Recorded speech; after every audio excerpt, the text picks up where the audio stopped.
অভিবাসীদের ধরপাকড়ের বিরুদ্ধে গত কয়েকদিন ধরে বিক্ষোভে উত্তাল যুক্তরাষ্ট্রের লস অ্যাঞ্জেলেস। গত সপ্তাহে শুরু হওয়া এই আন্দোলন স্থানীয় সময় শনিবার আরও ব্যাপক আকার ধারণ করে।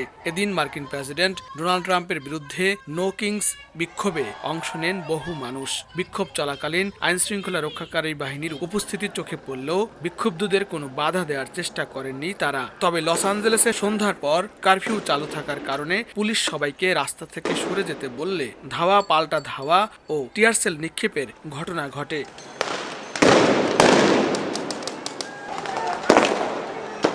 নো কিংসের আয়োজক সামাজিক যোগাযোগ মাধ্যম ভিত্তিক আন্দোলন সংস্থা 50501, যার অর্থ 50 অঙ্গরাজ্য 50 বিক্ষোভ একটি আন্দোলন। তাদের ওয়েবসাইটে এই বিক্ষোভকে জাতীয় প্রতিবাদ দিবস হিসেবে বর্ণনা করা হয়েছে। বিক্ষোভের নামটি নির্বাচন করা হয়েছে একনায়কতান্ত্রিক শাসনের বিরোধিতা থেকে। তাদের দাবি, দুর্নীতির মাত্রা ছাড়িয়ে নাগরিক অধিকারগুলোর উপর আঘাত হানছে ট্রাম্প প্রশাসন।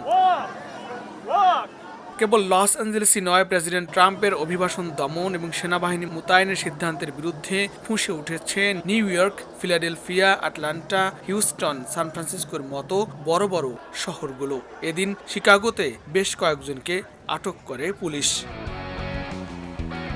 এদিকে দেশব্যাপী নো কিংস বিক্ষোভের মধ্যেই মার্কিন প্রেসিডেন্ট ডোনাল্ড ট্রাম্প ওয়াশিংটনে একটি বিশাল সামরিক কুচকাওয়াজে অংশ নেন। মার্কিন সেনাবাহিনীর 250তম বার্ষিকী উপলক্ষে আনুষ্ঠানিকভাবে কয়েক হাজার সেনা এবং রাজধানী জুড়ে হেলিকপ্টার সহ বিভিন্ন সামরিক যানের প্রদর্শনী হয় এ অনুষ্ঠানে। মার্কিন সেনাদের সামনে এভাবেই নেচে গিয়ে বিক্ষোভ প্রদর্শন করছেন নো কিংস বিক্ষোভকারীরা।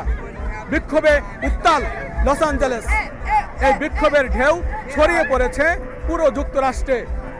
লস্কর আল মামুন, সময় সংবাদ, ডাউনটাউন লস অ্যাঞ্জেলেস, যুক্তরাষ্ট্র।